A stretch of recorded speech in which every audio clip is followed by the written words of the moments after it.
Hello friends, how are you doing today? In today's video, we finally have the iPhone 17 Pro in our hands. We will take a detailed look on this phone and I will also share 40 plus new features, many of which you probably haven't heard yet. So make sure to watch the video till the end and tell me in the comment section which feature did you like the most. Starting with the design and display, this year Apple has finally made a major change after a long time. I'm really loving this new silver color. It looks very premium. There are also good improvements in display. The bezels are very thin and you get a 120Hz refresh rate on a 6.3 inches LTPO XDR OLED display. The quality is simply superb. Now it also offers 3000 nits of brightness, which means better outdoor visibility. The screen has ceramic shield 2 protection, which is stronger than ever and also comes with an anti-reflective coating. To start with, I really like this always on display. In settings under display and brightness, you can enable or disable it and customize what information appears on AOD. Basically, it just transforms your lock screen to AOD and gives a beautiful effect.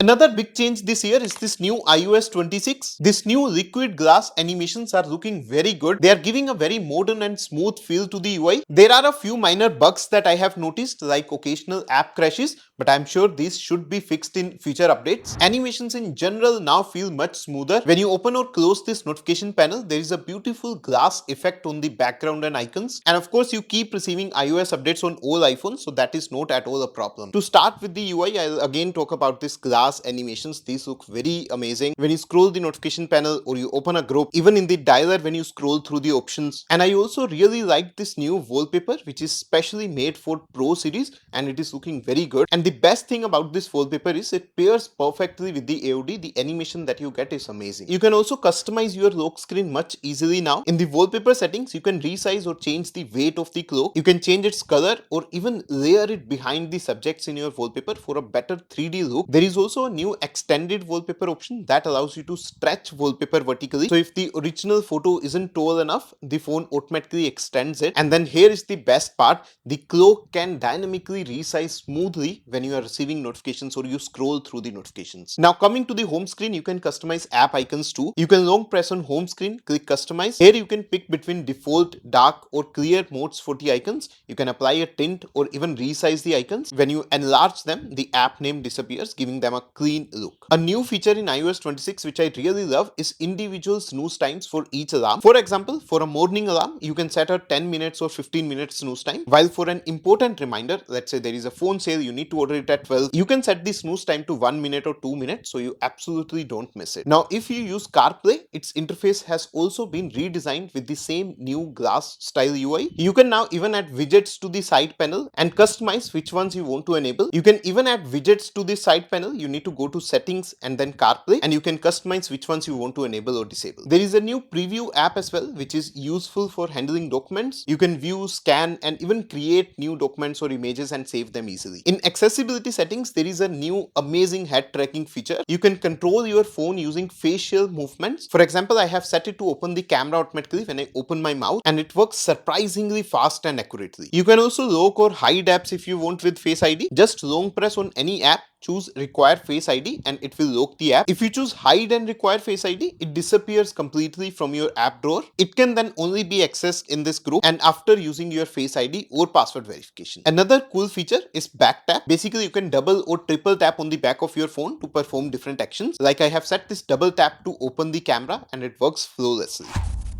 However, AI features is something where Apple is still lagging far behind Android. Even the Apple Intelligence didn't bring major upgrades this time. Still, a new circle to search like feature has been added. You can simply take a screenshot, select any object in it, and then drag the screen upwards and the phone will fetch related info or buy links from the internet. There is also visual intelligence. You can long press this camera button and then capture a photo and then again select any object to get instant online results about it. You can also remove unwanted objects from photos with this new cleanup tool. I'll say it is just decent. It is not as advanced as Android's AI photo editing. This playground feature can let you create AI generated emojis or images. You can upload your photo, mix it with emojis or prompts, whatever you want to do, and the phone can generate creative outputs using that.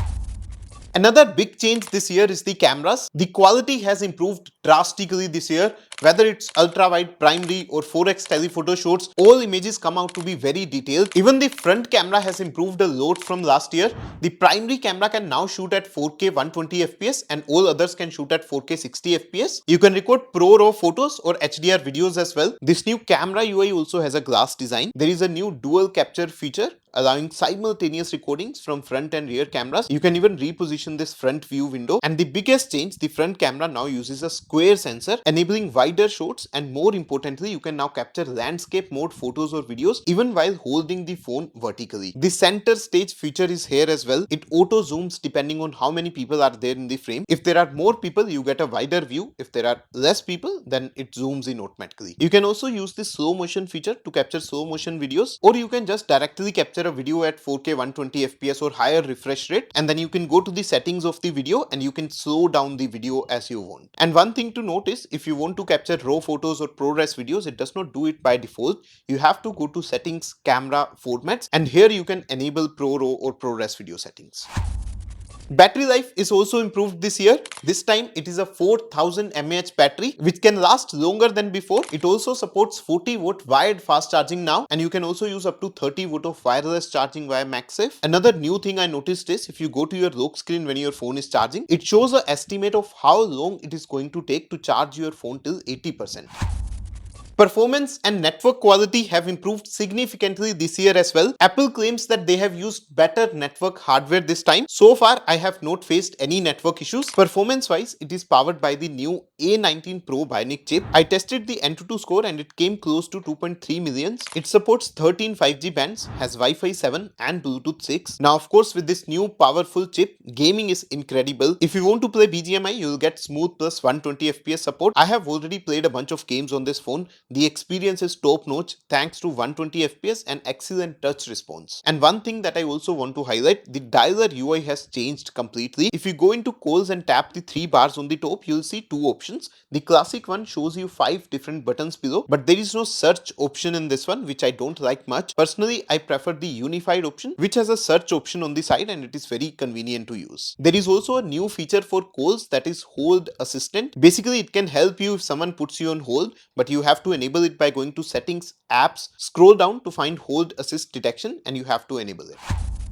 There are a few more things that I would like to talk about. The speakers sound great. There is good depth. Haptics quality is top notch. It obviously has a IP68 rating, so even if you put your phone in water, it is not going to harm it. If you buy an Indian variant, it supports 1 physical SIM and 1 eSIM. But if you are outside India, some other regions only support 2 eSIMs and no physical SIMs at all. If there is anything else that you want to know about this phone, feel free to ask us in the comment section. If you like this video, please make sure you hit the like button and share it with your friends, and subscribe for more such videos.